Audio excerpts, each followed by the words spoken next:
Күмбел ауылы қарға қарсы жылулық сәулесі болып, дала мен таулардың арасында орналасқан. Үйлер қыс құшағында мерекелік көңіл-күй сыйлап, тартымды сәулемен жарқырайды. Ауыл тұрғындары асығыс, тыныстарынан бу шығады. Олар үйлерін безендіріп, жаңа жылға дайындалуда. Айбар, Айша және Нұрсұлтан қарда ойнап, олардың күлкісі қуанышты үнмен жаңғырады. Бауырлар таңғажайып пен қуанышқа толы жаңа жыл мерекесін армандайды. Балалар тыныш, қар басқан орманға кіреді.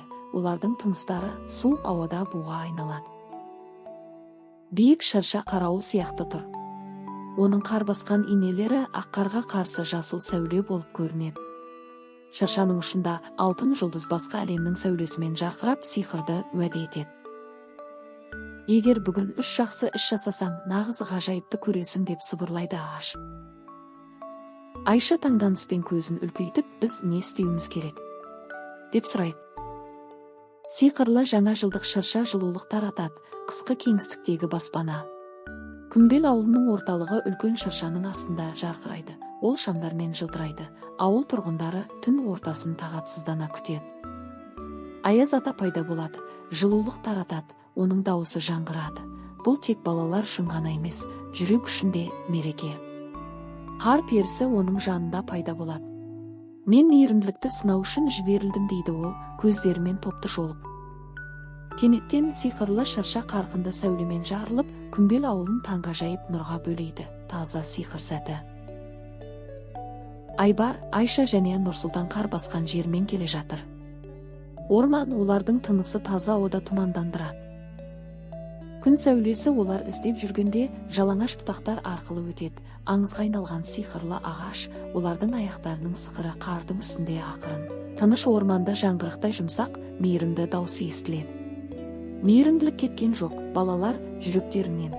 Олар сиқырлы ағашты көреді. Ол одан биік және жарқын бұрын, оның бұтақтары аспанға қарай көтерілген. Күн сәулесіне шомылған ауыл мейірімділік апталығы кезінде жастық жігерге толы. Кішкентай қолдар жүрек жарды хаттар жазады.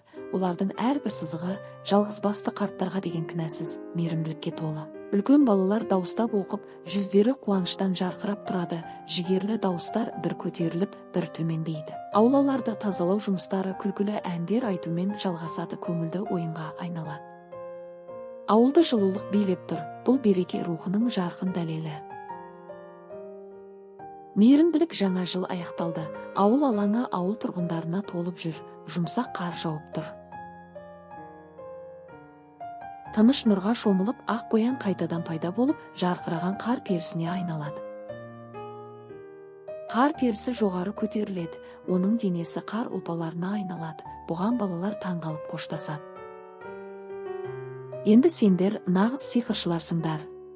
Әрбір мейірімді жүрек жарқыраған жұлдыз деп жариялайды қар перісі. Мейірімен әрбір үй жылылық пен ізгі ниетпен жарқырайды. Мейірімді болыңдар балақайлар. Мультфильмнің соңы.